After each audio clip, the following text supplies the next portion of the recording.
Pinoy sa Middle East at Europa nagbunyig sa pangunguna ni Duterte sa bilangan.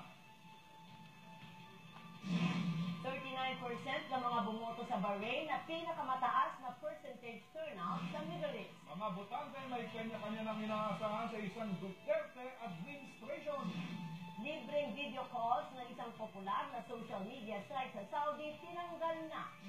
At Just the Three of Us, unang pelikulang Pinoy na pinalabas sa Delphi Film Palace sa Germany.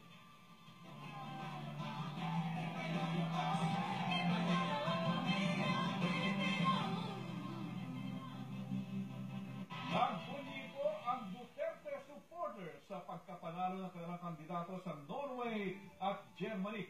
Ito raw ang hatol ng ordinaryong Pilipino kasama ang overseas Pinoys. Mula po Germany, may Balitang Global, si Grace Picker.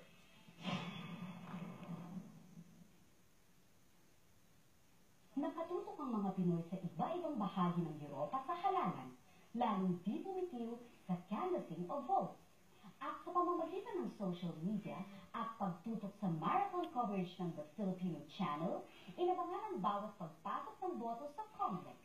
Nang pumalo na sa 5 milyon ang lamang ni Duterte kay Rojas, kumpiyansa ang Duterte supporters na di na maaagaw ang pwesto sa kanilang presidente.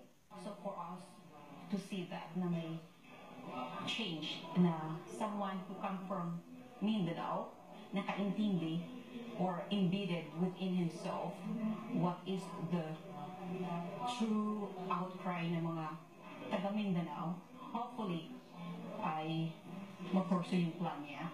Tanggap naman ng mga Rojas supporters ang hatol ng taong bayan. Pero pasalamat pa rin dahil nakakaungol si LT Bet Lenny Robredo. It's quite a big gap, and we consider it as there's a greater purpose why this has happened, despite all the best effort that were put forward by everyone. Sa Oslo, di rin matawaran ang saya ng overseas Pinoy. Magkakaroon na kami ng celebration, victory celebration. Ngayon pa lang, tatawagin namin Red Day in Oslo. Lahat na Norway ay pupunta rito at magsasama-sama kami, magkakaisa at magkaisa kami magsa-celebrate ng katagumpayan na aming Presidente Duterte. I am very, very happy. At least mababawasan ang korupsyon sa Pilipinas. Sa Berlin, tutok din ang mga Pinoy sa bilangan at sa resulta ng halalan at nagsaya sa pag-arangkada ng numero ng boto ni Duterte. Dito, nilagpasan niya ang mga kalaban na namuna sa botong 1,206. Sinundan ni Rojas na may 281. Solid yung mga people sa Germany for Duterte. So we're so happy tuloy na yung change pati sa Pilipinas. So discipline yan, tsaka cooperation. Peace. So congrats! Mabuhay ang Pilipinas. Parating na ang tunay na pagbabago sa ating bansa. Mabuhay ka, Mayor Rodrigo Duterte. Sana po lahat ng promesa niyo sa amin ay magagawa niyo.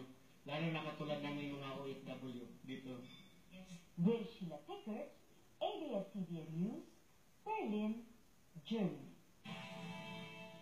Isang Pinay